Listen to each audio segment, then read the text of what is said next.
subject line that's worked in B2B sales. It's worked in getting guests on my show. Probably the one subject line that gets the most open rates of any subject line I've used. And that usually gets between a 35 to 40% open rate.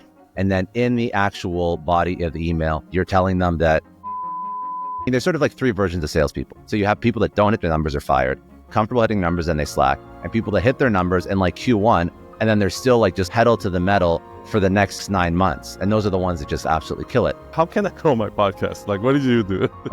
You can do everything. And what do I mean by that? Okay, so there's not a single marketing thing that you would do for a company that you couldn't do for a podcast. So first of all, you have, in any business, the most expensive customer is a new customer.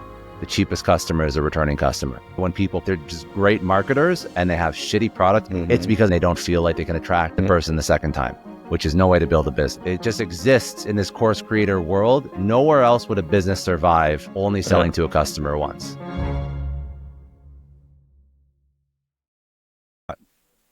How can I get famous guests on my podcast like you? Especially like if I'm just starting out.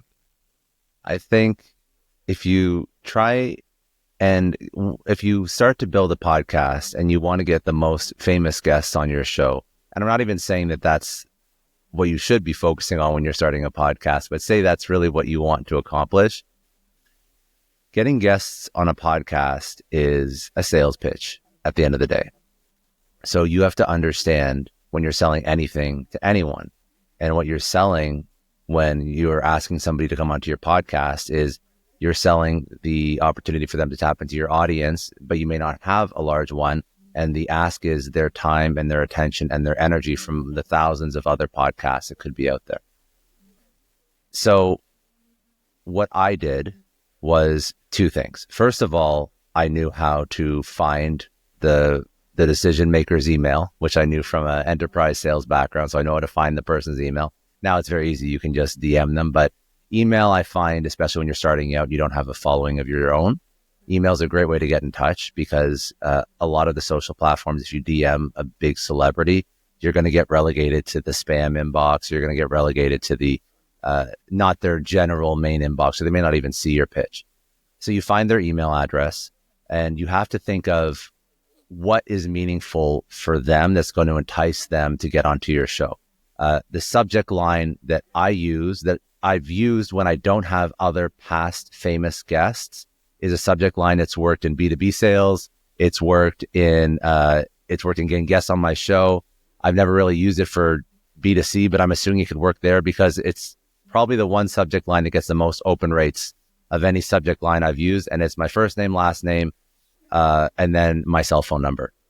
And that usually gets between a 35 to 40% open rate. And then once you get the open rate, this is assuming that you have no other past guests, because you have other big names. You can also include them in the show notes so that there's some social proof that your show is legitimate. But if you just need an open rate and you have no other proof points that you've done anything cool, that would be a great place to start. And then in the actual body of the email, you're telling them that I'm going to do it on Zoom, so I'm not taking up too much of your time. We're going to keep it to maybe 30 to 45 minutes. I'm going to chop up a whole bunch of clips so that I'm going to give them to you so that you can use them on your social. So I'm almost acting I'm acting like an outsourced video editing agency for your own social. And we're going to talk about the things that are most important to you on the show. And then it's going to go out to my, maybe exaggerate a tiny little bit about the audience that you have. You can try and pull some emails from there. You say, I'm going to send it to 1,000 emails. We have, 1,000 listeners on this show. You try and look at any sort of audience that you've built up to this point that will be beneficial to that person. Again, so you have video assets for them. You have a little bit of a built-in audience. You make it as frictionless as possible. And then the X factor that I found works very well for big names, especially when you're first starting out, is something called intent. So when you're selling anything to anyone, there's something called intent. What does intent mean? It means that, they are actively seeking the thing that you are selling. It's not like a nice to have, it's a need to have.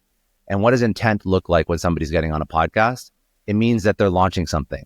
They're writing a book, or they're launching their own podcast, or there's something that they want to promote that your podcast can help them get that objective accomplished. So when I first started out, I was on Amazon. I was looking at newly released books, and I was filtering by category and by popularity. And I was reaching out to people, famous authors that were releasing a book in the next 3 to 6 months, because there's intent there. They have That's to so smart. accomplish.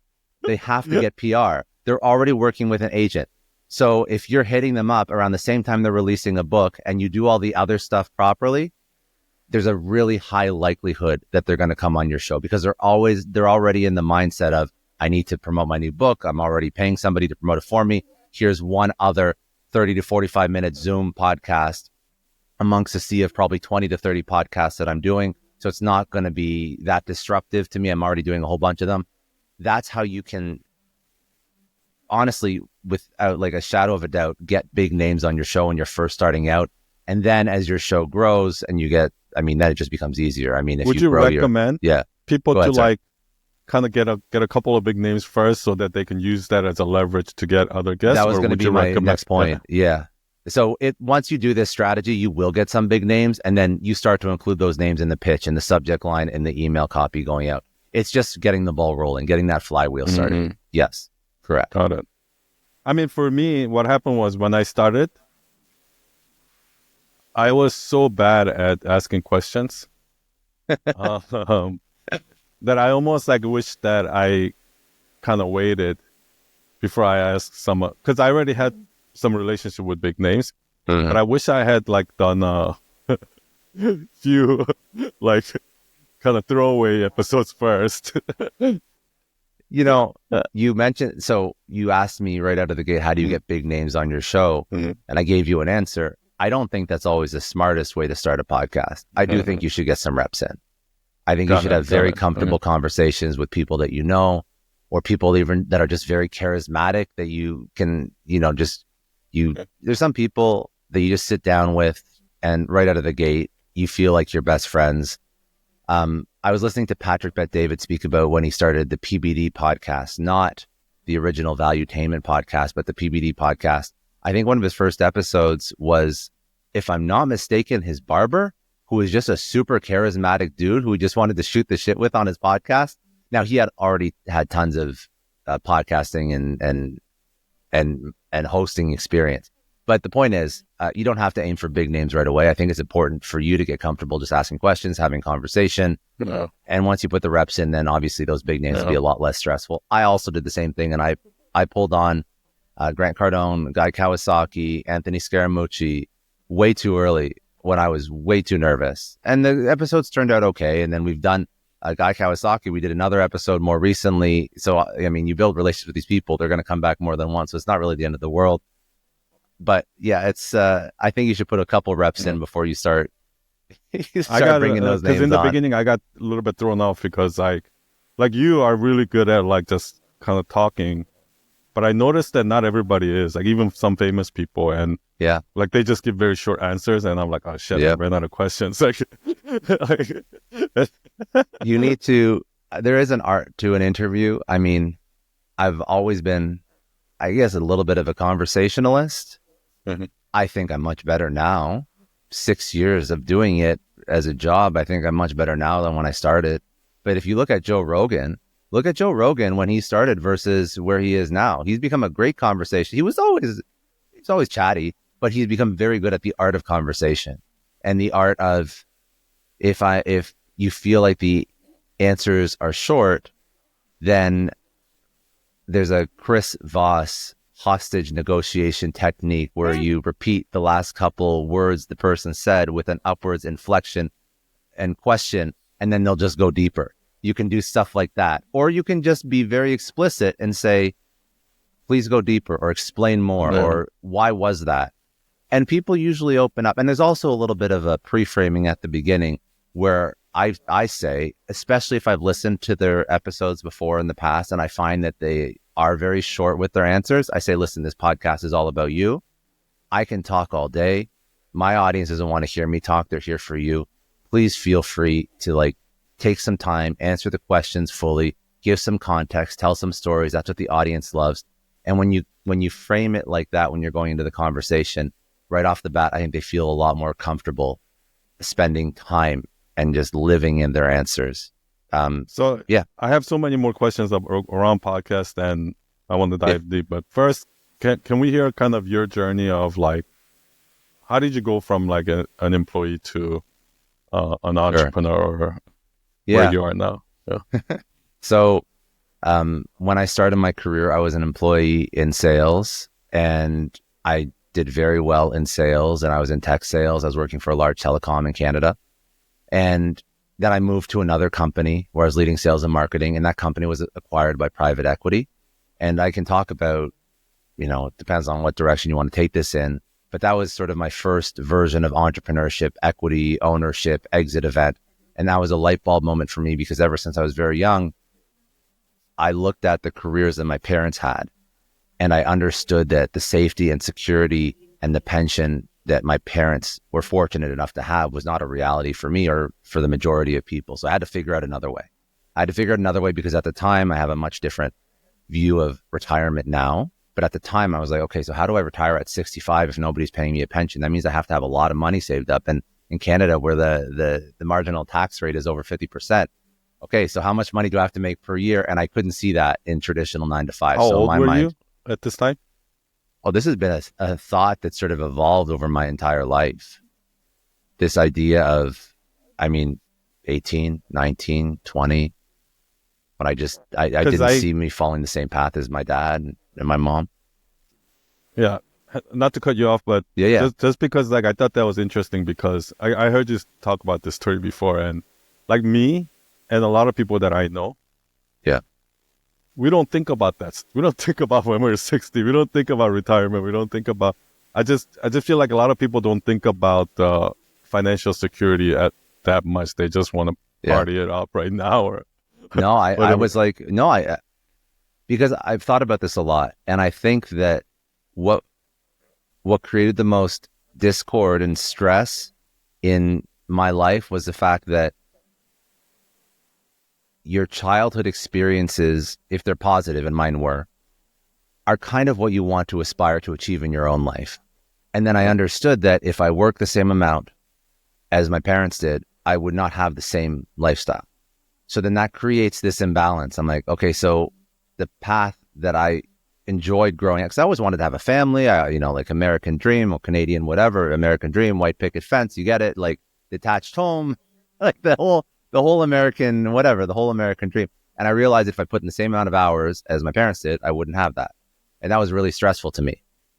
I don't know why I thought about it. I think more people should think about it. I think more people should future-proof themselves. I think more people should think about how much money do I have to have when I retire. So if I do want to retire at 65, which a lot of our parents and grandparents were able to do, if I don't have this pension, and to understand what a pension is, because I think people that are younger probably don't even understand what like my dad has. He gets 70% of his 5 best years, until the day that he dies. So for easy math, if you make $100,000 for 5 years over the course of your career, you make $70,000 per year after you retire till the day that you die. You don't have to do anything. So you just have like that's real passive income. Mm-hmm. You are just existing and making 70 grand a year. Or if it's 200 or 300, it doesn't matter. The 70% still applies. That type of pension doesn't exist in private industry anymore. It only exists in government, and private industry used to offer it. Anyways, that's a whole other conversation about pension and how they flipped to RRSP and all these different and all these different kinds of pensions. And in Canada, at least, obviously, I have a 401k down here. But yeah, so basically, if you do not future-proof yourself, you are either going to work till you die, or if you find another way to make money, and ironically, on that path to find another way to make money, you actually find out that you may not ever want to retire. But the point is, most people do not think that far ahead into the future. Yeah. And God forbid, people are going to turn 60, 65, 70. Maybe their health isn't in the best condition, whatever, and they still have to work because they don't have enough money saved up. That's like a horrible situation, but it's going to happen more and more and more and more because fewer and fewer people have that safety net built. That's very scary. So I was just thinking about this at a young age, and it really pushed me in different career trajectories than I think I would have if I thought that I was going to be safe and secure. Mm-hmm. I don't know. I didn't put that much thought into it. I was really curious about that because I do think that just that mindset alone, I think already kind of sets you on a path to I think it does. Because so my my career was supposed to be either, so my dad was originally a cop, and then he went into counterterrorism. He worked for the government in Canada, worked for CSIS, and which is like Canadian Security Intelligence Services. It's kind of like a mix of the FBI and the CIA all rolled into one organization. So that was very safe and secure. I could have gone down that path. But I was also looking at law school because I did an undergraduate in criminology and law. So that was going to be the sort of the traditional path. But then I also saw people around me that were making tons of money in tech. So I wasn't even thinking entrepreneur. I was just thinking, okay, so how do I make a ton of money in tech, climb the corporate ladder, go sales and sales manager, then director, then VP, and be pulling in, $500,000, $1 million a year plus stock options, and just kill it in a career in tech, because you could never even make that kind of money in the government either. You really couldn't. So yeah, and that. So you were kind of journey, first aiming for like a high income salary, yes, 9-to-5 job. Yes, a very high, like an exceptionally high salary. That's the first journey I was on. And then that journey pushed me into a company that was doing roughly $10 million that was acquired by private equity. And that was the light bulb moment into, oh, wow, this is interesting. Like I saw the founder build this company from scratch. I didn't see him. He started it far before I joined. But the point is I saw the journey. I knew the journey, and I saw the multiple he got on the exit. And I'm like, oh, well, that's a nice amount of money. How much of, quick question. Yeah. How much of an impact do you think you had contributed to that growth? And like, can you actually feel it? And the reason why I'm asking is I worked in a huge corporation where I didn't feel like I'm adding anything to the company. Yeah. And I went to this small company where I did SEO there. Yeah. And I can see that like the SEO I was doing was literally making the difference in millions of revenue in that company. Yeah. I think that's, so to answer your question, yes, I felt like I had a lot more impact on the outcome. I mean, I didn't have an equity position in that company, so I didn't get a payout, but I felt like, and I saw it because we did a couple different things. First of all, it was basically the main product that they were selling was a hardware. It was phone systems and IT equipment. But then we started to move into VoIP, so subscription revenue. And then we started to add on service contracts for the hardware, which was a recurring high margin subscription product. And then I saw how these numbers were not only affecting our revenue, but now moving from one-time sale into monthly recurring revenue sale. And the more of our business, not 100% of it, obviously, but more of our business was moving into an MRR model. That was impacting the valuation that eventually that's what the founder was able to argue. Is that the reason why you're like, oh, maybe I can do this for myself? Yes, 1,000%. Because and also it's interesting because even when you work for a smaller company, you get exposed to every single business unit. I mean, when I worked for large company, I think Bell is Fortune 1000. I can't remember. I think they are. I mean, they have like tens of thousands of employees, right? Like billions of dollars in revenue. When I worked there, they had an RFP team. How nice would it be when you close an RFP to have like 6 people working on it for you? And remember, when I moved to the smaller company, we closed an RFP, and these RFPs range from, $100,000 to $500,000 for implement. Some are a little bit larger, but that was sort of the average size. And like, I think it was like my first week there, and I'm like, okay, so who does it? And he's like, bro, you do it. You write the 30 to 50 page RFP. You got to go to the bank and get a certified check to guarantee that we can even bid on this RFP. You got to get you got to do everything. I mean, every single bit of it you do. And in my mind, I'm like, wow, that's awesome. I get so much experience, but like, how come I can't just do this myself? And if I can close an RFP, I mean, there's a lot more complexity than just being able to write an RFP, but you get the point. Like, if I could find a product or service or whatever, and if I could get $100,000, $500,000 RFP, I would immediately be making more than what I earn all year. And I don't know, it's just all these different signals that I think a lot of people should at some point, not everyone, but I think if we redefine entrepreneurship, I think it would serve a lot of people much better than I say just in air quotes, because there's nothing wrong with it, but just working within a company. Because there's so many things you can learn. There's so many ways that you can make money. I don't think as an entrepreneur, it really is exceptionally difficult to make a significant more amount than what you'd earn in a job. And we're not talking about building $100 million company. We're just talking about building a lifestyle business that makes you 700, 800, $1 million, $1.5 million a year, which for most people, maybe not Manhattan, but for most people, that's an insane amount of money. So I think that, we can redefine entrepreneurship and not, yeah. I also, sorry, like way this conversation is going, I think what I want to do is like, as we go through your journey, I want to ask you some specific questions, like tactical questions. Yeah. So your background was in sales. And one of the things I found was that like those rock star salespeople, like I really think that they can do anything. Like I honestly think that all of those people can start a business and be a successful entrepreneur, because you can hire people to make stuff. You can hire, but I feel like selling is kind of like the backbone of any business, and that's where I see so many businesses fail. I agree with that. But I also see that, so telecom sales, I know some people from there, and they're like very hardcore, like they're like really kind of like top tier of the salespeople. Really? I wouldn't have thought that. I would have thought like software. Yeah.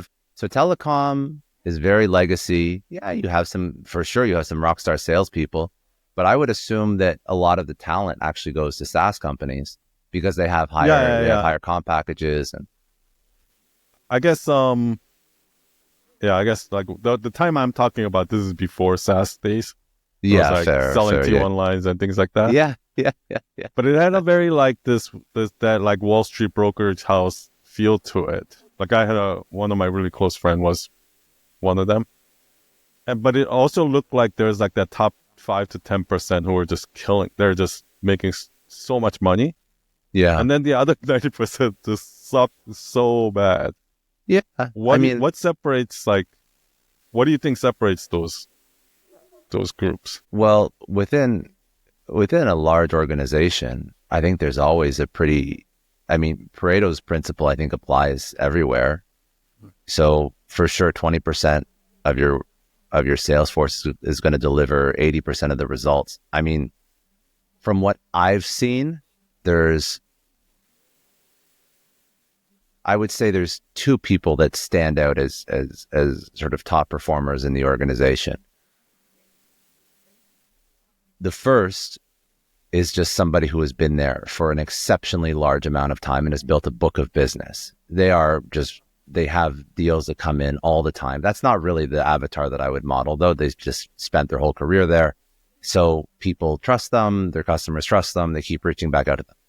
I mean, on the other end of the spectrum is somebody who is new to the organization, hungry, and it's not rocket science. They just outwork everyone. So they're not waiting for leads. They prospect in their downtime. If customers call after hours, they're responding. They answer emails in 30 minutes, not 2 days. I don't think it's magic. I think that you're assuming that everyone is a lot better than they are. I've experienced that the bottom 80%, for lack of a better term, it's just people that aren't that motivated to do the work. I think that they're just very happy with how much money they're making and they're not really trying to make much more. That's the people that kill it. It's like, I don't think it's rocket science. It's a volume game at the end of the day. Yes, you have to have a great product. Yes, you have to understand how to qualify or disqualify on a discovery call. Yes, you have to tell these anecdotes and stories of similar customers with similar pain points when you do a demo that's tailored to the target customer. You have to multi-thread. You have to figure out decision makers, decision influence. You have to do all that stuff. But at the end of the day, if you just do that more, you're going to have better results. And I think, and also if you do it more, you're also going to just intuitively get better at it. And you're going to do all the things I just mentioned to a higher degree of proficiency. I don't think it's anything else. It's just people that are killing it I mean, there's sort of like three versions of salespeople. There's people that don't hit their number that are fired. There's people that hit their number, and then when they hit their number in, Q2, and they hit their fiscal number already, they don't work for the next 6 months. And then there's people that want to make $1 million or maybe a little bit less, but you can make a couple $100,000, especially in telecom. I think it used to be more. Now I'm sure with some companies, you can make over $1 million as a salesperson in SaaS if you're selling enterprise deals for like Oracle or Salesforce.com or any of these. I'm sure you can make a significant amount of money. So you have people that are just comfortable hitting their numbers and they slack, or people that don't hit their numbers are fired, comfortable hitting numbers and they slack, and people that hit their numbers in like Q1 and then they're still like just like pedal to the metal for the next 9 months. And those are the ones that just absolutely kill it because they're hungry. Like they're really, really hungry. And then because they do so much, it's almost, again, a little bit of a flywheel. They're doing so much activity that every activity that they do becomes more effective and more efficient. And that's really it. I mean, when you're to translate that to entrepreneur, if you want to sell more, I think this is a Hormozy lesson, right? Get 1,000 no's. Just do more, and you'll get results, but you'll also get better. That's so yeah. Like I'm always like looking for that. What's the secret sauce? But it's like they're really like, because what you say sounds exactly like making content too. It's like it's true. The ones doing well, they're not doing something exceptionally, but they're just doing more of it. They're doing more of it, and they get better at it because they have more practice. Personality-wise, those top people that hit their number in Q1 and they keep going, right? What do you think is motivating them usually? Like, what is the thing that what's the drive that they have that those people who hit their number and they just stop don't have? Well, I think that it's important to know that when you hire people are in different seasons of their life. That's fine. I mean, you're not hiring somebody. I mean, you can hire somebody and say, oh, it's great that they hit 500% to target, but you're not hiring everybody to hit 500% to target because first of all, your targets aren't properly set. You want people to hit maybe 100, 110% to target because that's how you forecasted out your business. And you have to understand that not everybody wants to hit 500% to target. Not everybody wants to work 80 hours a week as a salesperson because some people have different motivations. Like for somebody who is single, who has no family, who is just trying to make as much money as possible, nothing wrong with that. That might be a motivation. I mean, it's very hard to assume motivations, but I would say that people that continue past that Q1 goal, they want to make a shit ton of money. They want to prove themselves so they can get a better title. If you are working that hard, I don't usually think it's because you're trying to start your own business and you're trying to get as much experience as possible. Usually motivations for working that hard are like money or role. I think that people that just hit their number, they could be, and there's, again, you're just making a lot of assumptions here, but they could be focused on their family. They just got married. They had kids. Maybe they have other complications and they just need to show up for those 40 hours a week and they want to hit their number and they want to keep a job, but they're taking care of their parents and you never know. There's like a million different reasons why people have motivations. But I think that also, I want just one more thought, just because I think it's important. Instead of assuming, I think you should get clear on those motivations when you're hiring them and have like a radically candid conversation about why people are doing what they want to do. And I wouldn't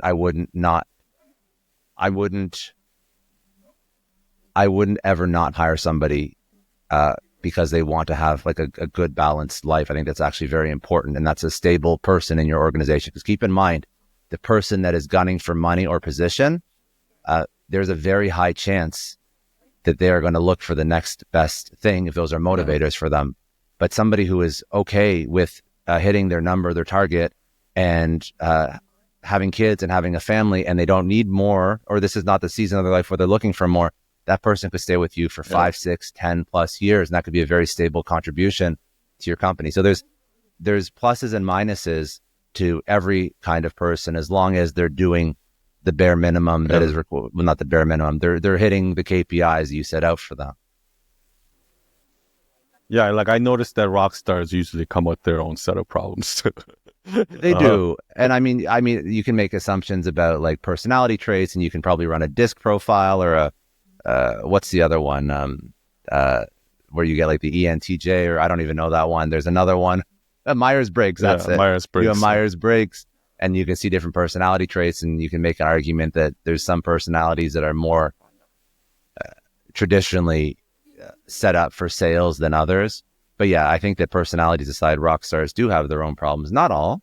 But yeah, there could be ego involved, and there could be a little bit of toxicity that may actually require you to get rid of rock stars, even if they're overperforming. But I What's don't kind know. of your Yeah. personal philosophy? Like as from your own perspective, Yeah.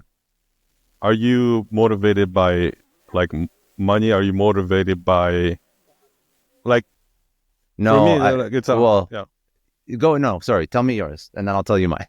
No, I don't have one. Like I'm just struggling to find mine because I'm because like half the people I hear are like, yeah, you need that external kind of accountability or validation in order to keep chasing that thing. That the other half is like, no, just whatever makes you happy, just be present and all. So Yeah. like I'm kind of struggling to find mine right now. That's why I asked you. So I think that everybody, to some degree, is motivated by money, but I think that the difference is like, what's your number? What is the amount where you feel comfortable? And like, I've hit that number. So then am I worried about making more money? I'll give you an example. So right now, what does my life look like? So I am currently sitting in a podcast studio that's about 20 feet away from my house. So I wake up, I have a coffee in the morning, I answer some emails. We're like Gina and myself, we're trying for kids. We want to build a family, move into a house so we could have kids in the house. And God willing, that all happens. I can come back here. I can interview people. They can, I'm in Miami. They can come and hang out in the actual studio. We do virtual stuff like we're doing now. So my life is very balanced. Trust me when I say that if I was purely focused on making money, there's a lot of ways you can make money and not enjoy your work. It's very easy to do. There's a lot of things that you can do that are just pure money, and maybe you do enjoy it. I don't know, but podcast is not, for the majority of people, going to make them $100 million. Mm-hmm. It can make you a living, and it can make you very comfortable living. And I think this is actually an interesting conversation about like the middle class creator economy. What does that look like? And is there one? Because there's arguments that there isn't. I believe there is one. And I believe that if that's what you're interested in that season of your life, great. At a younger age, I was more focused on just money, no family. Now I'm focused on good money, good life, but balance with family and other things that are important to me. Maybe that'll change once my kids are grown up. I have no idea. Mm-hmm. But yeah, some people for sure are just motivated by money, and they don't do anything except have money, and they don't want to have kids, and they don't even want to date. And all they want to do is start the next thing and the next thing and the next thing. And there's nothing wrong with that. But for me, I do think that it's important to build a family, to build relationships. I have seen I'm telling you, in Miami, I see these guys that are like 60, divorced, they made a shit ton of money, they've had no relationship with their wife or their kids. They're at clubs spending $20,000, $30,000 on a bottle. I don't want that. And I don't think many people want that. I think that most people want a comfortable life. They can work on things they enjoy, which I enjoy this podcast. They can travel whenever they want. They can get some help so they don't have to do the things they don't want to do. It doesn't take a lot to get somebody to do the landscaping or to cook for you if you like, or maybe you like cooking, doesn't matter. You don't really want to travel overseas in economy. So I get that. So maybe you don't need a private jet, but maybe you want to fly first or business, because I'm 6'2", dude. So traveling overseas in economy absolutely sucks. So I guess you have to understand the lifestyle you want, what your North Star is, and then you build towards that. And that's why I'm such a big fan of entrepreneurship in a non-traditional Stanford dropout, raise money sense, because I think non-traditional entrepreneurship, where you turn your expertise into something that can help companies and you sell that expertise, I think as a service business or whatever, I think that's a great way to build this kind of lifestyle that a lot of people would aspire to achieve. Hopefully that answers your question. I have a couple follow-up questions. Like, yeah, Well, I mean, first is kind of a comment. I don't know if people know what they want until they've, like, Correct. for me, I always used to be like, I'll never pay 10x more just to fly in first class. Like what's the point? But then as soon as I did, once I did it, like I got it, and then like now I can't fly economy. Yeah. And it's sometimes like you don't know if you want something or not until you've actually experienced it. You know what I mean? Correct. Yes. Correct. But I'm saying that it doesn't take that much money to experience most things. Yeah. That's true. What? Yeah. Did something change for you? Like, because it sounds like earlier in life you were more motivated for the financial, maybe not money, but I think I think most people when they're early on, they're just very aggressive about their career because they want to prove themselves to the world. I think that's a pretty normal experience. I think that some people just get comfortable with where they're at. That's really, I mean, don't get me wrong. I have a lot of plans for the show. We can talk about why I even started building it in the first place. I want to actually leverage the audience, and even I've thought about taking small equity positions in startups with media exposure, which I think is a great way for creators to not turn into operators, but actually leverage the media asset they've built. All these ideas are floating around. But for example, again, I said, I'm just doing the podcast. I travel, I speak, it's a lot of fun. But what I'm not doing is I'm not starting like 5 new companies, which I could. I mean, I could just jump into new ideas all the time. I could try and play operator but again. You can also not do anything. True. Like, do you know what I mean? Yeah, I mean, yeah. I don't think that's healthy. I don't think that's good either. So I guess my question would be, where does that ambition come from then? If not, because it clearly sounds like it's not coming from money or validation or anything like that. Where does the ambition come from? For you? That's a great question. I think that a lot of people, maybe you feel this, maybe you don't. When you put out this podcast, I think you probably, and I do too, feel a sense of fulfillment for having great conversations that you know will hopefully help somebody who's maybe 5 or 10 years earlier in their journey. There's that piece to it. The second piece, I think that is the main thing. Yeah, for me too. The second piece is I love sitting down with cool people and having conversations. I mean, that's sort of like a selfish thing. And the fact that the podcast ends up paying for itself and then some, because we've been doing it for a long time and we've grown it, that also helps. But I think it's a little bit of fulfillment because my first job ever was coaching tennis at a very young age. I used to play tennis, and then I went from camp attendee, I went from a camper into coaching, and I was at this one tennis club for, I don't even know, since I was 6, something like that, until I was early teens, and I was coaching kids, and it was just very fulfilling. And then I did some pro bono, fast forward obviously many years, but then I would do pro bono mentorship with startups. I was working with the University of Toronto, and we were doing some fractional CXO stuff with the startups going through an incubator at the University of Toronto.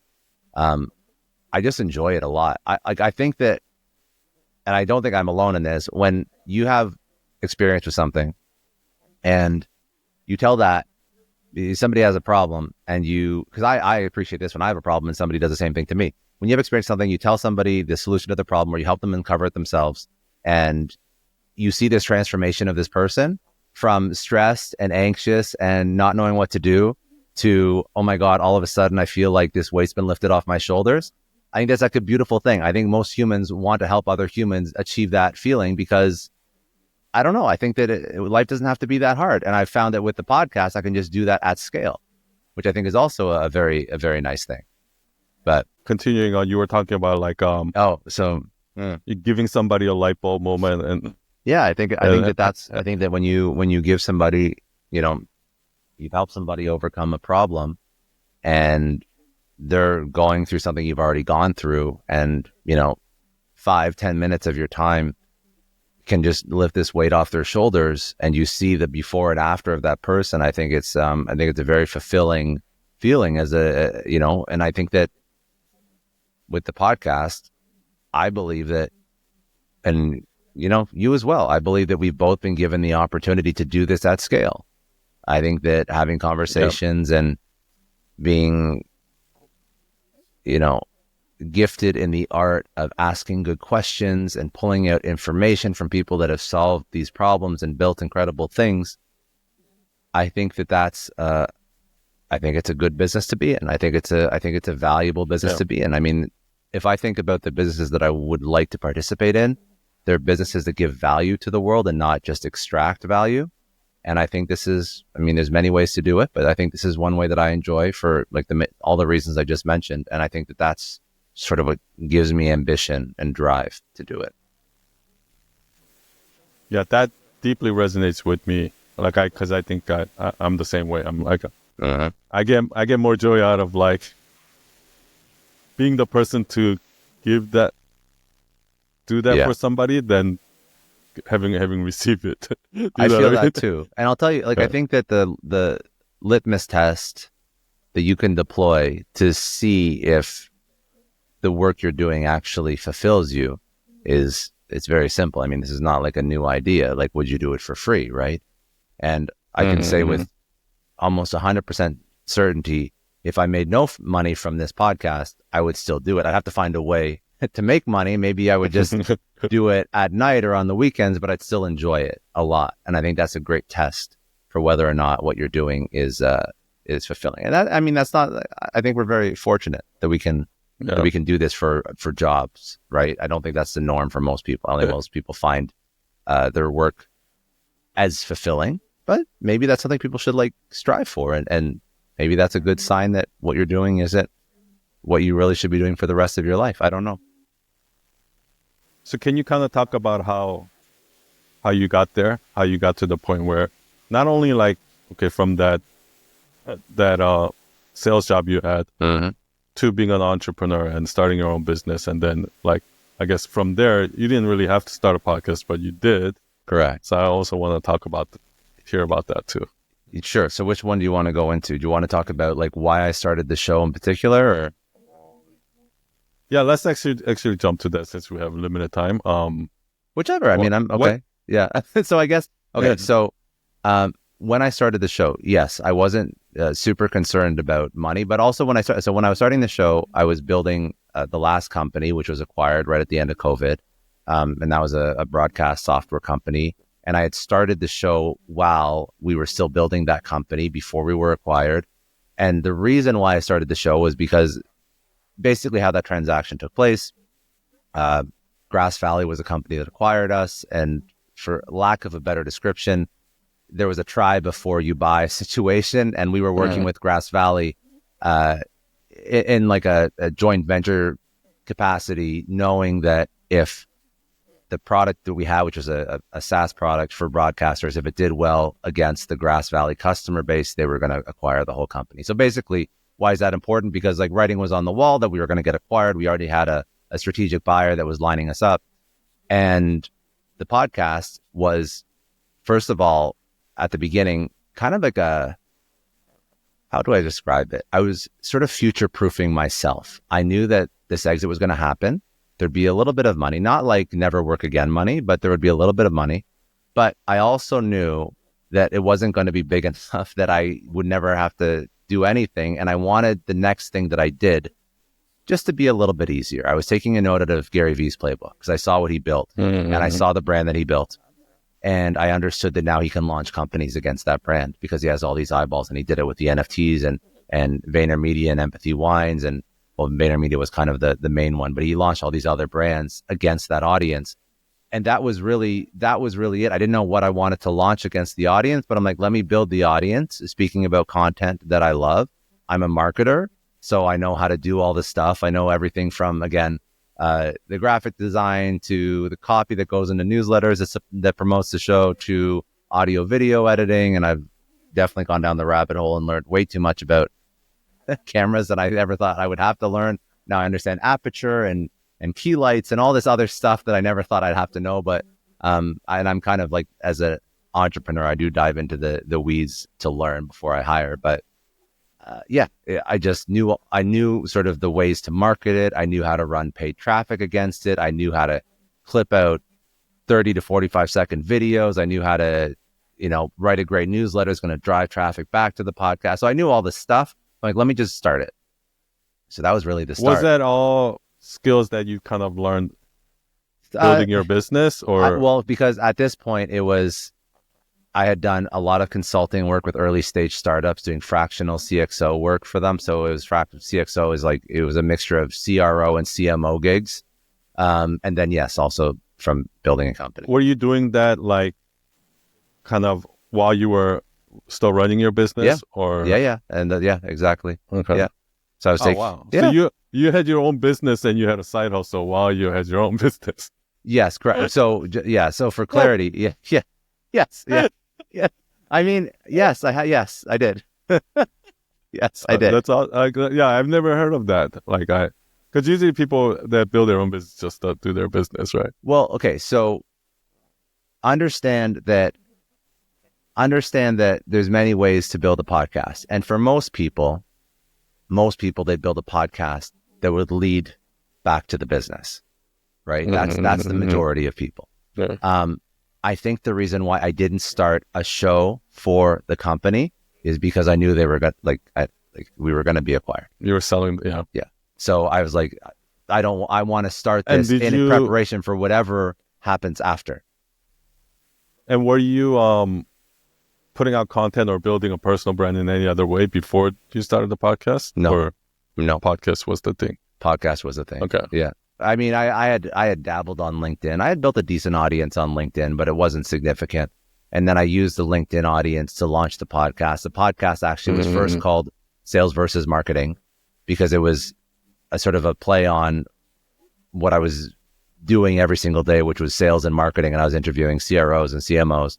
And then after the acquisition, I expanded it because that was boring to me. So I wanted to bring in other topics. But so I have such a hard time growing my podcast. Yeah, it's tough. I guess I don't really spend a lot of time on it. It's not my main I use it to get clips and stuff like that. Yeah. But I'm mostly doing written content. So how can I grow my podcast? What did you do? I mean, the way that I look at growing a podcast is it is a product. So you can do everything. And what do I mean by that? Okay, so there's not a single marketing thing that you would do for a company that you couldn't do for a podcast. So first of all, you have content marketing, right? So you have long form audio video and you clip that into short form video, and then you clip it into 10-minute segments, which are a little bit more tied into the YouTube algorithm, and you're posting all this stuff. And then you transcribe it and you turn it into a newsletter. You're sending it to your email list. You're also taking that transcription and you're looking for these super motivational, spiky points of view or opinions, and you're turning those into tweets. You're turning those into little graphics you can post on Facebook and Instagram, and you're all driving back to the podcast. So that's your content marketing play. For other ways to grow it, you can always run paid. So I did run paid through Player FM, Castbox. I've run ads pushing people to the podcast. Now you can run ads through Spotify. So there is a paid option as well. You want to get as high quality video as possible because, again, an RSS feed audio component of a podcast does not have organic reach. So I try and attract organic net new subscribers from YouTube, second largest search engine in the world. You know this, obviously. What else is there? So you have content marketing. We have paid. You do swaps too. That's another way. So you can do swaps with other podcasts. You can trade impressions for impressions. And I think this is useful because, again, it doesn't cost you money to do it. So you find somebody else who has a podcast in a similar niche and you say, hey, listen, I have 100,000 downloads or I have 5,000 downloads, doesn't matter, or 1 million downloads. It really makes no difference. Let's do an impression per impression swap. So we either can do a pre-roll, mid-roll ad, or we could even do a whole feed swap where I take a full episode. You give me one of your full episodes. I'm going to record an intro explaining that, hey, this is a creator's podcast. He speaks about this. If you like it, here's a full episode. If you want to go subscribe, go to www.podcast.com. And the other creator does the same. And that's a great way to collaborate and cross promote. But yeah. All right. Did you, So did you do all of this by yourself? Like, did you learn how to do this all yourself, or did you hire people? Yeah, I did. And then I hired people for post-production. I did hire people, but I did not hire them out of the gate. I did everything myself until the show made money. And then I rolled that money into a video editor. His name's Ali. He's still my CMO. And now he hired a whole bunch of other people, an EA, graphic design, copywriter, and then another video editor. So he doesn't do a lot of the video editing himself anymore. I actually found him on Fiverr, Upwork, I can't remember. But I found him and then helped him build out his own company. And now he runs a marketing agency. And I'm one of his clients. But yeah, at the beginning, I did it all myself. So you said that in the beginning, you didn't have a product or anything. You were just building this brand first. So you just looked at the podcast as the product, and you Correct. just drove all the traffic. And are I've you still doing that now? Now, like very, very recently, so almost 6 years into this, now I'm figuring out different products. Because I also... Oh, you still don't have a product? No, I'm figuring it out now. The product is ad revenue. But now I'm thinking of different ways to productize it. And then the question would be like, why, Scott? But the answer is, sometimes entrepreneurs, it's very hard to stay focused. And I've always liked building. And after the exit and after we moved down from Toronto to Florida, and then I tried to start other businesses. I tried to start a few different CPG company. I tried to start a small private equity fund that would do sort of Cody Sanchez style brick and mortar acquisitions. I tried to build a mastermind group. I've tried to do a couple other things, nothing successfully, but I mean, that's whatever. That's entrepreneurship. You have a million different failures. And fast forward to today, where I spent the last now four-ish years trying to build different things. I'm finally taking my own advice and sort of tripling down on the one thing that is working and finding different ways to productize that. And I've also said this a few times. I think it's important. How do most creators productize their business? Well, like they can have an agency. You can be like a service-based. You can do courses. You can do paid community. A couple different things you can launch. You can launch an actual product, but that's like a significant amount of work if you're going to launch an actual product. So most people default to like agency or service-based or courses or community. And yeah, it just wasn't as exciting for me to do some of those ideas. And I never really wanted to start an agency. I might in the future, but that seems like listen, agencies are tough, as I'm sure you know. I never felt comfortable productizing my knowledge, not because I didn't have anything to teach. I felt that if I did ever do that, and I'm thinking about some ideas around that now, but if you productize your experience, which a lot of, creators do, I find that a lot of people overcharge and underdeliver value, and I never wanted to be associated with that. And I think that that's why I was so apprehensive about charging for wisdom and charging for experience. So, I think the wisdom and the knowledge and the information, I don't believe that people should charge money for that at all. I know, but that's because I think that's half the creator economy is people charging for courses and stuff like that. Yeah, I think what they should charge is for some sort of a process. Like, for example, like when you pay $100 a month to go to a yoga class, you're not paying because you're learning some new moves or anything like that, but you're paying for the process of actually doing it and Correct. Getting better at it. And I think that that's why one of the reasons why I started a $30 a month membership is because I don't want, like everything that I teach, I'm giving it away for free. But I think that none of those matter unless you actually put it into practice and do like storytelling exercises. I agree with that completely. And that's kind of what I'm selling. So but, I don't. But that's a higher touch product than somebody just putting up a course online or a PDF and selling that. Exactly. Yeah. Which I don't agree with. So what's the product that you're launching? Or is it I'm figuring it out. Okay. I'm figuring it out as we speak. it's so funny. So I'm actually working with Stan, which is a software to ideate on a Stan store. Yeah. Okay. When they work with a ton of creators, and I've had this conversation with their team a few times, and we were ideating on different products to launch, and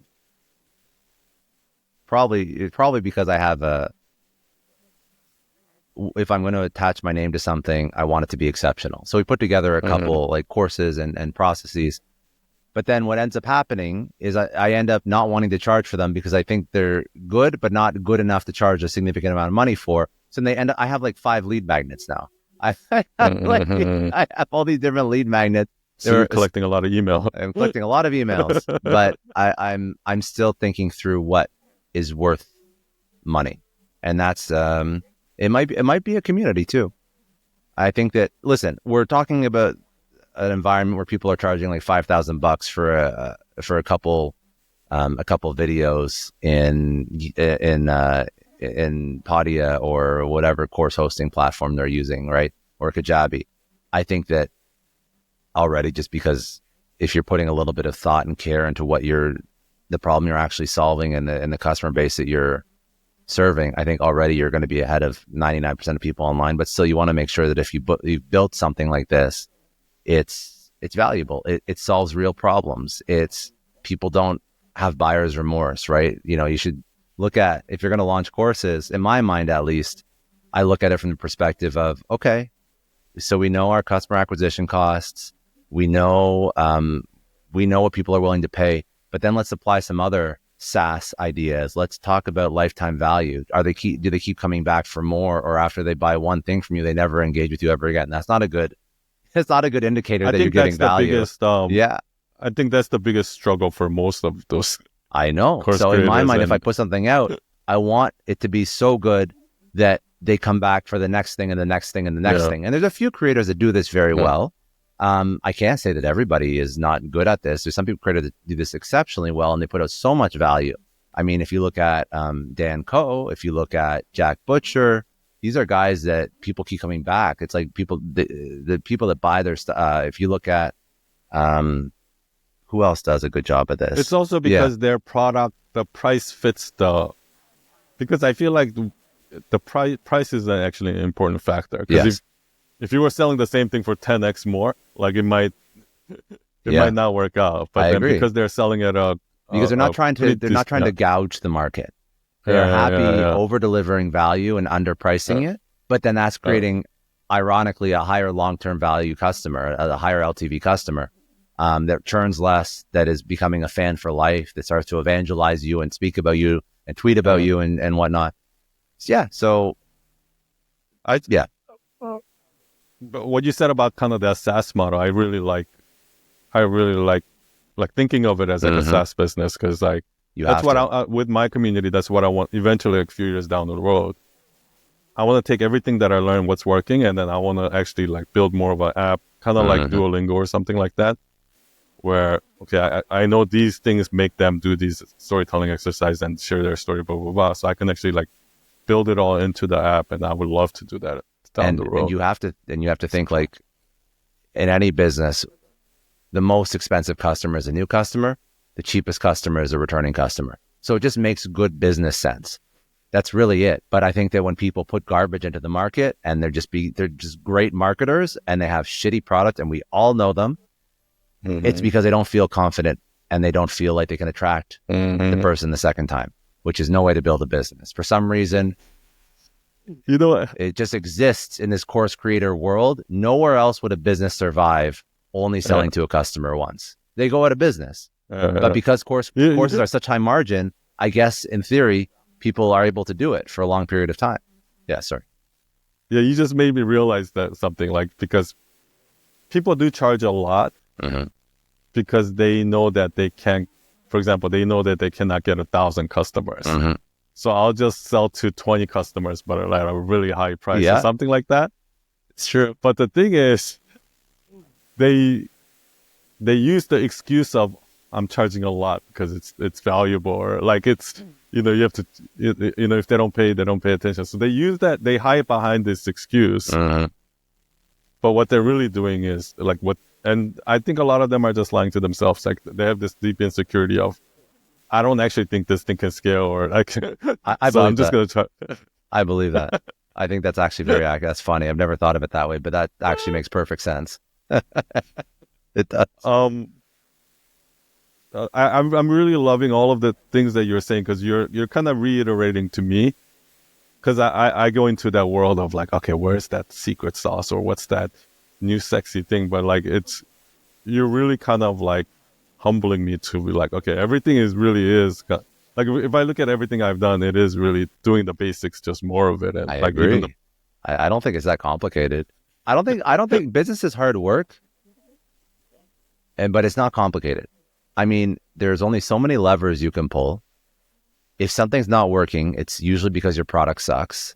So find a way to improve the product. If you do it for long enough, naturally the product will improve. Most people are smart enough to figure out and iterate and pivot and change stuff up. It's going to take longer than you expect. It's going to take more energy and money than you expect. But when it does work around the maybe 6, 7, 8 year mark, it's going to make you more money than you ever thought possible. So I think that just expectations have to be realigned around business. Doesn't matter what you're building. Yeah. Like, because it's what I feel like I'm in a coaching session right now, because when I was like asking you about like, how do I grow my podcast? And as soon as you said, like, yeah, you do all of this and drive it back to your focus, I'm like, yeah, of course, like I should be doing that. All of those things. You know what I mean? But also, it's true. But also at the same time, I respect that you haven't, because you have to is also a very important idea. You have to understand where the podcast fits, right? Where does the podcast fit in your business? So what's the time benefit of doing all those things for something that is kind of like this fun little marketing hobby? Maybe it's not there. Maybe there is no time benefit or cost benefit to putting all that energy into a podcast if it only gives you like 3 leads a week, when whatever SEO or paid is going to give you 20 leads a week. I don't know. I'm making up numbers, but you get the point. So if you're going to put energy towards it, make sure that it aligns with your North Star too. I think it's very important. If it doesn't, I think you're right. I do have to think about that a little bit, but one thing I do know for a fact, and I heard you talk about this too, like YouTube audience and podcast audience are no match to like social media audience. Like I think one YouTube subscriber is worth like 100 Instagram followers. 1,000%. They are so much more loyal. If you look at TikTok, is the worst. TikTok, there's no loyalty. I've run campaigns on TikTok, and this is not, again, I'm sure that some people can make TikTok work for their brand. I've run campaigns on TikTok, and I can spend $5,000, $10,000 and get 0 conversions. But if I work with a YouTuber, and I think it's because it's video, and I think it's because it's long form, and I think it's because their fans have sort of grown up with a lot of the YouTubers. If I can spend money with a YouTuber and you do like a 1.5-minute, 2-minute mid-roll of them talking about something, your product organically, I mean, it's like night and day compared to TikTok. It just, the level of fandom with YouTubers is crazy. You ever want to understand the power of YouTubers? Go watch big lifestyle YouTubers or big beauty YouTubers. I just say that because they sell a lot of products. I mean, there's other types of YouTubers as well. But if you go to a lifestyle or a beauty YouTuber, a big one, and go listen to their video, and when they talk about a product, go try and buy that product in the store the next day, and you won't be able to. Like, you just won't be able to. Like, if there's like some weird secret ingredient for a holiday, like a holiday dish they put together, that weird spice, you can't get it at any grocery store that you can drive to. It's insane. It's absolutely insane. Beauty as well. Looking for that now. Beauty is, I know this because Gina watches some of these YouTubers, and she'll say, hey, I want to try to do this, or I want to try and make this for dinner. And we'll go to, like, we're in Florida, we'll go to a Publix or a Whole Foods or a Trader Joe's, and that particular ingredient, like, the whole shelf will be cleared out. It's crazy. I've never seen influence like that before. Yeah. I mean, because I know that it's similar with like Tim Ferriss's Like when he promotes a product, it's like Yeah. it's gonna crash the site. Tim Ferriss is wild. So I aspire to have the show that Tim Ferriss has. I think an ad slot on his show is 50 grand for one ad slot on his show. He probably pulls in, I think he said he could be pulling in 10 million just through the podcast annually without any like additional deals, no Spotify deals, no Sirius deals, no $100 million. He'd just be running at like $10 million, which is, again, it is like 95% profit because it takes the same amount of energy to put 1 hour, 2 hour episode together that goes out to 1,000 people as it does to make one that goes out to 100,000 or 1 million. But that's, and also what he does, the guy's a beast. He obviously tells a lot of brands no, and he's left a lot of money on the table and told them no. But secondly, he will audit the funnel of the brand to make sure that the ad will convert well. So this is not normal for 99% of podcasters. Most podcasters do not go to an Athletic Greens or a BetterHelp or a Manscaped or a LinkedIn and be like, I want you to redo your landing page because I know it's going to suck. But apparently this is what he does. He like redoes the brand's landing page because he knows That's exactly, not all of them, but he knows exactly what his audience wants. And that's how, just another level. Well, I've heard of a couple people doing that, but I don't think many do. I think it's a minority that do that, not the majority. That means they because it's not even worth it unless they have a certain amount of audience also. Exactly. I have one final question. Yeah. I'm sure we can probably, maybe if you can come back in a few months, like I'm sure there's a lot to talk about. But I can do whatever. Yeah. We can talk about a whole bunch of, I feel like we're very much kindred spirits. So I feel like anything we talk about, we could probably spend an hour on, but we could do one in a few months too, if you want. Yeah. So my last question is, so it took you, it sounds like you weren't making any money when you started a podcast, at least not from the podcast. No, not from the podcast. And no. How long did it take you until you started monetizing or making a profit from the podcast? And how did you last those periods? Like, well, I funded it one myself. thing for me, that's the brutal truth is like I funded a lot of it myself until I made money. Was there like a moment when, like, it feels like, oh, I don't see a light at the end of the tunnel? It's like, how, like, is this actually going to take off at one point? Or like, because I have a lot of that kind of similar feeling with my podcast. So around the 2-year mark was when, so I had registered the podcast on AdvertiseCast and I think Gumball, like right from the get-go. And it was around the 2-year mark when they started really showing interest and started to send me more and more ads. And there was like I think a pretty traditional 70-30 split. And that's because I didn't have a sales team or anything like that. I can't remember how much I made in the first year. It's probably, I don't know, about 40 or 50,000, maybe. Okay. So it wasn't like significant. It was like enough to cover my costs. Yeah. It was enough to cover my costs. It wasn't like enough for you to live on, but no, but it was enough to cover costs. And then it just goes up from, and that was the point. Like, I wasn't. Did you expect that? Did you expect it was going to be that long, or was it like? I thought it was going to be quicker because all my other friends that build large audiences on social, they all had kind of this viral moment. Everyone who's on Instagram and TikTok, and I have a lot of friends that have built large audiences on both of those platforms and YouTube as well. They all have this like viral moment, and then one of their videos just goes nuts, and then all of a sudden it turns into a 6-figure business somehow, whether or not it's product sales or a sponsorship. I found podcasts to be one of the hardest things I've ever grown. And I found it to be very much, it grows, but it's like not like one viral episode. It's not like that at all. That's true. It's pretty steady. Like Instagram. Yeah. For me, I can count in my head. Like, I think there's less than 20 posts that brought me pretty much most of my followers. I have one right now. Well, actually, this has happened more and more. We can talk about this if you want. So, one thing that works really well for me on Instagram is, first of all, collaborating with other large creators, but also these sort of like thought-provoking tweet images. And I test like about 10 different thoughts on Twitter per day. And then I take those thoughts, the ones that perform the best, and I turn that into a newsletter. I turn it into a talking head video on YouTube. I turn it into like a 1080 by 1080 in Canva little quote tweet that I put on Instagram.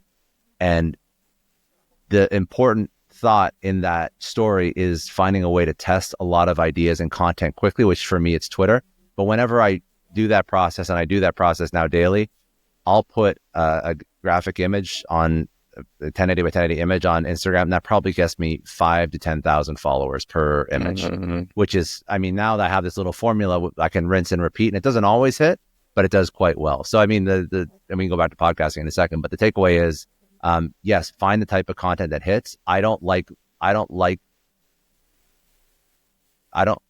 having to wish and pray and hope that something's going to go viral. I like something that I can test it, and I know that that idea resonates with the audience. When I put that idea across platform, it's going to perform well everywhere. And that's kind of turned into my Instagram strategy right now, as well as collaborating with other large creators. That also helps. But yeah, I don't. Couple of questions. I never focus on virality. I try and focus on like predictable framework that still attracts net new followers. You want to go back? We can go back to podcasting and go back to Instagram if you want. I have two questions on this, and then maybe we can wrap up with the podcast. Okay. Another follow-up on the podcast. Deal. Sorry. One, so you said that you don't like to focus on the virality. You kind of focus on the process. Is that part of your personality? Have you always been like that? Like trust the process? Yes. Because that takes a lot of patience too, right? But you keep in mind, my belief, one of my core inherent beliefs is if you want to be successful at anything, working out, a relationship, a business, commit 10 years of your life minimum to it. Like I revolt against quick wins. I push back against it. Is that something you learned when you were young, or is that something you learned in kind of as an adult? I learned that when I saw the people that I looked up to, and even the people that I didn't. I'm trying to think of like when I actually thought through this concept. I think there was multiple signals in my life that helped me believe in this concept. I think that, I mean, when I was dating, I'm not super old. Dating had turned more into like a hookup culture, and I saw the people that I looked up to in long relationships. They committed a lot of time to it, and they went through ups and downs, and nothing was perfect, but they fought for the relationship and they stayed in it for the long run. And those were the people that were the happiest. I saw the people that were working out, that were trying to, cut corners. Ozempic wasn't around when I was young, but there was steroids, and people would take a ton of stuff. And I saw people die that were looking great. And I'm like, well, I don't want to die. So I might as well take, fitness and losing weight and looking good a little bit slower so I don't die. And then I saw people that built businesses in the most boring industries. Like I think I had a friend in Toronto, and his dad had built a business, and the business, all they did was they would provide like glass for new homes, like windows for new homes. And I saw the house he lived in, and I'm like, holy shit, like this is just from selling glass to builders for new homes. And he's like, yeah, that's what my dad's been doing for like the past 15 years. And I'm like, that's such an unsexy business, and no one's ever going to know his dad's name, but the guy is loaded. And I was just like, all you had to do is commit to something. It doesn't matter how boring it is. And in 10 to 15 years, which is a fraction of your life, keep in mind, you only need one thing to work out, then you're going to achieve a life that is significantly better than 99% of the population. So I think there was just a lot of different things that happened in my life that made me really comfortable with that idea. Yeah, the richest person I know sells gravel. Yeah, yeah, it's the same thing. And like, you don't raise money for that business. There's no hack to grow a gravel business. You just do it for a long period of time, and you build relationships. And the next year is better than the last one. But how much of it do you think was from? Because I kind of think you need that personality when you're in sales too, right? You kind of, because it's like, yeah, you're doing this process for a long, because, okay, here's the reason why I ask. When I was young, I was the type of person that as soon as I have money, I spend it all. Like I get paid. By the way, I I think spend most it all. people are like that, though. That's not so unique to you. So, but then I did have some friends who were really good at saving. Like they were always like saving half of their paycheck and things like that. And I've never had that. I didn't change until like in my 30s after I built my agency and saw with my own eyes how the delayed gratification and having patience pays off. Yeah. That's when I actually started believing it. But before that, I was very impulsive. Were you like that as a kid, or when you were younger? Were you? I was always I was very relaxed and patient. I wouldn't spend money. I hated spending money. I still hate spending money, not because I'm frugal, just because I like to invest it. Like I don't buy myself anything nice, probably to a detriment. Yeah, I've never really. Also, maybe you do have that kind of personality of like. I think it could be a personality. Like I'm trying to think. I never like. I think that, keep in mind, from a young age, I'm thinking about retirement. So I'm already like 18, 19 years old. I'm already thinking like long game. So at that point, I'm already, okay, how do I make enough money? But then I'm already starting to research, how do I invest my money? And yeah, I was never wanting to blow my paycheck because I didn't make a lot when I was young. I probably ended up doing it several times, but I hated that feeling. The feeling of like not having money in the bank until next Friday, or checking how much money you have when you're sitting at dinner, hoping that your card doesn't decline. That to me is like the worst feeling in the world. I never wanted that feeling. So I never spent more than I never spent a lot. Came from your parents? Maybe? Yeah, I'm sure. I think most things come from your parents, to be honest. I think most things come from like these deep childhood experiences. And they weren't cheap either, but they were just very, like, my childhood was very safe and calm.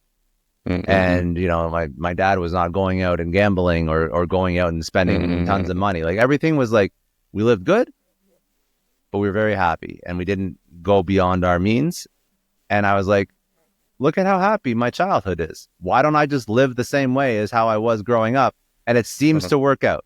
And then that's when I started going back to the beginning when I'm like, wait, if I do the exact same thing as what my dad and mom did, I'm not going to live the exact same life. And that's when I was like, okay, wait, I got to figure this out. But I think a lot of the personality comes from childhood and what your parents expose you to and what you think is normal and not normal. And I am not a psychologist, but no one's ever really asked me these questions. Yeah, I do too. Like, I can't, looking back now, I can't think about like how many of my traits came from like my childhood. So it's tough, but it's an interesting point, because I think a lot of our traumas and our good experiences all come from childhood. So I think it's important to think about that, especially if life is not going the way that you want. I think if life is going fine, then yeah, you can look back and be like, thank you, parents. But I think if life is not going the way you want, I think it's very important to look back and understand why you operate the way that you operate, and why you believe the things that you believe, and maybe going back and finding somebody who can help uncover those past negative experiences can actually be huge. And this is not my area of expertise, but I feel like that could be life-changing for a lot of people.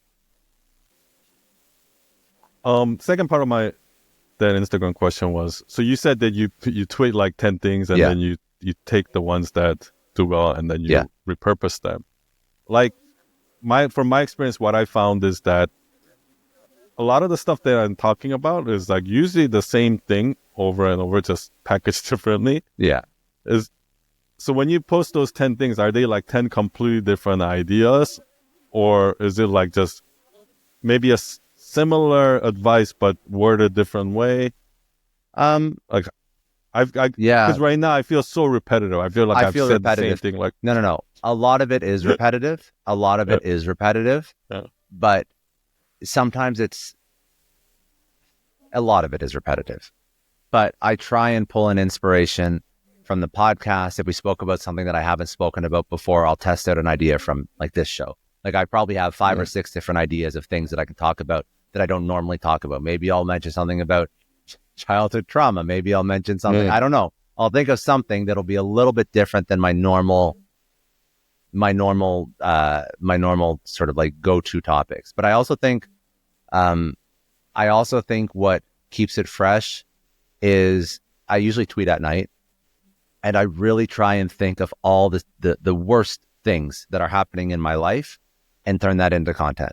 So if I'm having a tough conversation with an employee, or if I just lost a deal, or like I try and turn, because I know that if it's significant enough to stress me out, then it's significant enough to hit home and resonate with someone else because someone else is dealing with it. So that's what I try and do. And hopefully I don't have the same problems every day, but that's something that's really worked for me. Yeah. Actually, you're right. Like when I'm talking about something personal to me like that, yeah, it comes out differently too. It does. Like, it hit. Like there's some energy that goes into this thought. And like I feel like, listen, I'm not like superstitious, but I feel like when you tweet something that is real and it's happened to you, people on the other side, they just feel it. And then you can actually bring it. I mean, if you're comfortable, it's a little bit uncomfortable to do this, but if you're comfortable, you can actually like reference the actual thing that happened. Usually people don't want to, like, I don't like referencing stuff that I'm dealing with in real time. Usually I'll talk about it on a podcast in like 12 months from now when it's no longer stressing me when out. You're over it. Yeah, exactly. But yeah, so I think that's a great way to think through content, and you can tweet out a lot of emotion and a lot of real life thoughts without telling the world what you're going through, and giving intimate details. But I think that's a great place for content to come from. Now, please, whoever's listening to this, don't like read into it and think that everything I tweet is this horrible problem that's going on in my life. But I'm just saying it doesn't hurt to use that as inspiration. You say you tweet at night. Do you tweet like all at once, or? Yeah, I usually tweet at like 5 or 6 at once, and then I'll go back in 2 hours and I'll see which one has the most engaged. That's not optimal. This is not like best practices for content. It's literally because I'm just too busy during the day. If I had nothing else to do during the day, then I would space them out. And I would even say that you could, I mean, you can use scheduling tools, whatever. But for my strategy, it hasn't hurt me. So, and then I can also, if I want to tag people or whatever, then I can actually do the proper tags, and anyways, I just do it my way. But I still get the engagement. It's working for you. Yeah, it's working. And keep in mind, the goal of my strategy is to test multiple ideas. If I had like my strategy is not a Twitter first strategy. So you could have a Twitter first strategy that would be slightly different than my strategy, where you want every idea to go viral, and you could be a little bit more like Sahil Bloom, where he writes his long threads. That's a very much a Twitter first strategy. Yeah. I'm using Twitter as a testing ground. I use Threads as well as a testing ground for all my other content, for my newsletter, for my short form solo 10-minute YouTube videos, for my stuff on Instagram. It just depends again on what your focus is. Twitter is not a focus for me. Yeah. I like Twitter and Thread as like a test because like it's just so low stakes, and that's it. It is low stakes. And I also look at I look at analytics, and I know that not a lot of my email subscribers are coming from Twitter. I know that not a lot of my YouTube subs are coming from Twitter. So if a significantly higher portion were, then maybe I would spend a little bit more time on having like a Twitter first strategy. But that's not where they're coming from. Like I can tell on Instagram, because I have the option to like auto DM. When a new podcast goes up, I can auto DM people that write a certain word, like using ManyChat, right? You write a certain word and you auto DM them the link to the episode. Or I also have, when I post one of these squares with a tweet in it, for lack of a better description, I also have an auto DM that automatically sends people a link to sign up for my newsletter.